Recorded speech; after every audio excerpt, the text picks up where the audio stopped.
Bonjour, donc l'objectif de cette vidéo est de vous présenter l'ASM 120D de chez Rami Audio, donc de vous présenter le schéma d'implantation, le schéma structurel, comment on l'utilise, voilà, le produit et le schéma structurel avec les valeurs là ici, et puis de vous présenter le schéma de la carte. Donc dans un premier temps, on peut regarder déjà la notice. Donc à quoi sert cet ASM 120? Donc ça sert à commuter les voyants rouge et vert en air que vous avez ici là, les RGL 260 ou les RGL 500. Donc là en bleu, ça c'est l'ASM 120D. Voilà. Donc sur ces ASM 120D, on pilote les voyants en air dans les studios d'enregistrement de studios d'enregistrement au niveau des radios. Donc là, ici, on a de connecter la table de mixage RP2000 sur ce connecteur-là. On a de connecter aussi les entrées audio. Donc on a deux entrées audio stéréo et deux sorties audio stéréo. Voilà, pour couper le son si on le veut. On voit qu'on coupe le son avec le relais là. Donc le son arrive normalement. Et puis si on active le test ici, ou la table de mixage, on coupe le son et on allume les voyants en air pour interdire l'accès au studio d'enregistrement. Donc on a une montation 24 qui arrive ici en puissance. Là on a un phototransistor Darlington, on verra tout à l'heure. Donc voilà à quoi ça sert. C'est ASM 120. Donc si on regarde un petit peu, on a le bouton test ici. Donc ça c'est le bouton test qu'on a là, ici de présenter. On a voyant vert ou voyant rouge pour autoriser l'accès des studios. Là c'est la surcharge d'alimentation, la clignotante, et puis le on pour indiquer qu'on est sous tension. Alors des fois ça peut être rouge là, la vert, ça dépend des modèles. Voilà. La LED over de surcharge peut aussi clignoter pour dire qu'on est en surcharge. Le on disant qu'on est sous tension.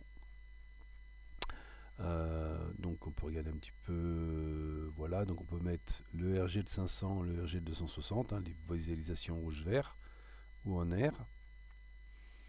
Voilà, donc le 1 c'est pour simuler une commande, pour voir si ça fonctionne au niveau des statuts, si ça commute bien. Overload, vous voyez, il est marqué LED rouge et verte. Alors, donc là, ça peut être une LED rouge clignotante ou une LED rouge, et puis le on, ça peut être une LED verte qui indique la mise sous tension. Ça, c'est les tâches de sortie. Donc, ici, on connecte la table de mixage RP2000. Là, on a les deux entrées audio stéréo et les deux sorties audio stéréo. Et puis là, c'est pour connecter les voyants rouge et vert, les RGL 260 ou les RGL 500 de mémoire.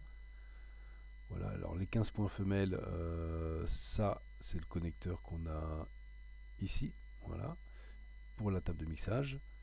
On peut simuler aussi une télécommande manuelle en câblant les bornes 12, 4, 5. Donc ce qu'il y a ici, c'est pour piloter l'opto en fin de compte, l'opto-transistor d'Arlington.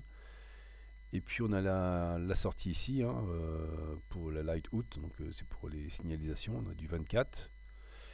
Donc on amène du 24 sur le rouge ou le vert, ici. Et puis en plus on a un contact sec, un rouge-green qui aussi commute ici. Read, red et green, voilà. Le synoptique de câblage, donc là la table de mixage ici, les entrées audio, les sorties audio vers l'ampli, les enceintes, et puis le connecteur, les voyants, donc on envoie du 24, voilà, et on voit que là c'est pas utilisé, le contact sec entre 1 et 6, si on regarde bien, on a un contact sec entre là et là, avec un petit relayage dans la SM 120, voilà, donc on a les voyants, soit les RGL 500 ou 260, voilà, on peut en mettre, alors c'est limité, parce qu'il faut voir combien on peut tirer, on pourra regarder ça tout à l'heure sur le schéma. Donc si on regarde maintenant l'implantation, eh bien, plein d'écran, voilà. Donc là, on a notre table de mixage ici, les entrées et les sorties audio, voilà, du filtrage, hein. Les voyants ici, hein, les pilotages des voyants rouge et vert, le relais du contact sec ici, le fusible, là c'est un transformateur 2x15 volts, hein, donc on a du 30 volts efficace, un pont de Gretz, du filtrage, la surveillance d'alimentation, de surcharge. Donc on voit que là le voyant mis sous tension est vert. Ça peut être une LED rouge clignotante, hein, ça dépend des modèles, pour dire qu'on est en surtension, surintensité au niveau consommation et qu'on a bloqué les deux transistors de sortie ici pour éteindre les voyants de signalisation pour ne pas tirer. Là, soit on est en vert, soit on est en rouge, hein. Donc quand on n'appuie pas, on est en vert, et quand on appuie, on se met en rouge. Voilà. Un transistor de puissance ici. Là, on a l'opto Darlington ici, hein. Là, les deux relais, la diode de roue libre, le fusible si je ne l'ai pas dit, l'autre relais pour le contact ici. Voilà, voilà en gros ce qu'on a au niveau de la carte. Donc maintenant, si on regarde plus en détail, donc là c'est l'implantation, hein. Oui, là, LED verte, voilà, l'implantation, hein, de la carte. Le schéma maintenant. Donc la partie alimentation, donc ground, la terre, neutral, le neutre, line, la phase, un fusible de 1 ampère, le transformateur 2x15 volts, donc on a du 30 volts efficace entre ce point-là et ce point-là. La LED verte qui s'allume pour indiquer qu'on a de l'alimentation. Et puis là, on a de 24 volts, on voit qu'on n'a pas de régulation, hein. On prend directement le... Ah oui, il est où le pont de Gretz? Bah, ils ont envoyé le pont de Gretz. Ouais, donc le schéma il n'est pas complet là. Il manque le pont de Gretz. Ouais, c'est marrant ça. Parce que là, on l'a bien le pont de Gretz. Si on regarde ici, là, on a bien le pont de Gretz. Il est là, le pont de Gretz, avec les condos. Est-ce qu'on a une Zener? On a vu le schéma doit comporter une erreur parce qu'il doit y avoir sûrement une régulation. Là, c'est le transistor. Là, on a une Zener, une diode. Oui, donc le schéma qui est donné là, il n'est pas complet. À mon avis, il manque quelque chose. Parce que d'une part, il n'y a pas de régulation, hein, et on n'a pas le redressement double alternance. Voilà, donc il manque quelque chose.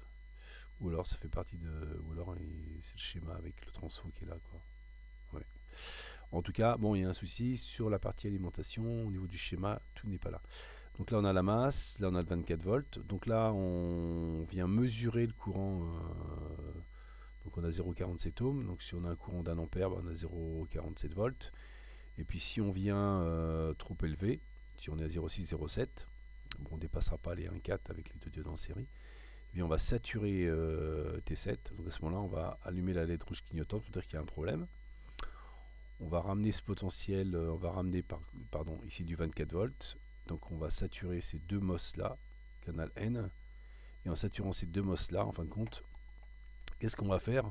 On va éteindre les deux LED ici et on va bloquer ces deux transistors là, ce qui fait qu'on n'aura pas de 24 volts sur le rouge et sur le vert, hein, ce qui limitera les défauts, hein, si on a un problème d'alimentation, et surtout on ne grillera pas les transistors de sortie. Voilà. Donc, ça, voilà. Donc à mon avis là il manque le pont de Gretz, la régulation avec la Zener. Donc là j'essaierai de vous retrouver un schéma, mais là il y a une coquille. Là on a nos entrées audio, voilà, notre table de mixage ici, et puis les voyants qui sont connectés là, les voyants rouge et vert.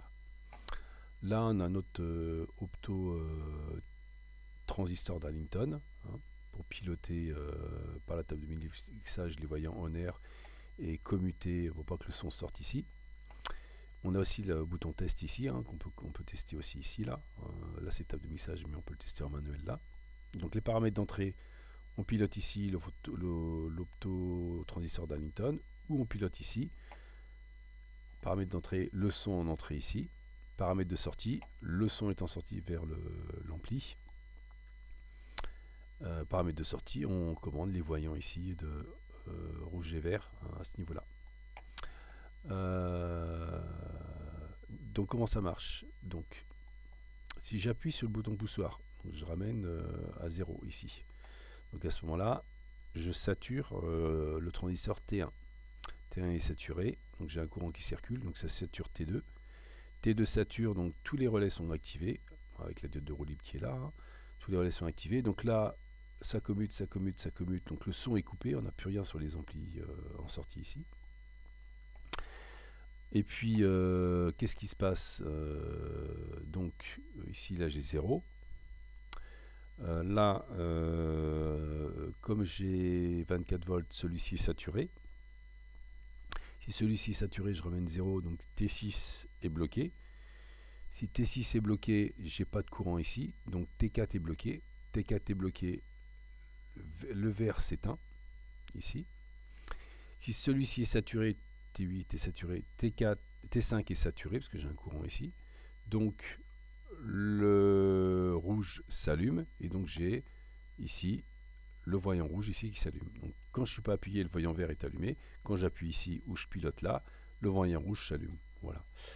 Donc là, on a des condensateurs pour ôter la composante continue. On a des filtres, ça c'est, je pense, pour quand vous ôtez les XLR. C'est des bobines hein, pour éviter les pics de surtension. Hein. Voilà. Je pense qu'on a un petit peu tout regardé. Ça, je vous ai expliqué. Voilà. Voilà. Donc là, à mon avis, au niveau de la lime, il manque quelque chose. Voilà. Et bien, écoutez, je vous souhaite une bonne fin de journée. Et puis, je pense qu'on a tout balayé. Donc là, c'est les transistors de puissance ici, là. Le fusible, les relais, l'opto-transistor d'Arlington, le bouton poussoir, les LED de façade. Là aussi, vous voyez que le point de gratte, il n'est pas là. Hein, donc, on n'a pas tout. Ça, on a vu. Ça, on a vu. Ça, on a balayé. Là, c'est des valeurs. Hein. En plus, on a des valeurs. Écoutez, je vous souhaite une bonne fin de journée et à une prochaine vidéo. Au revoir.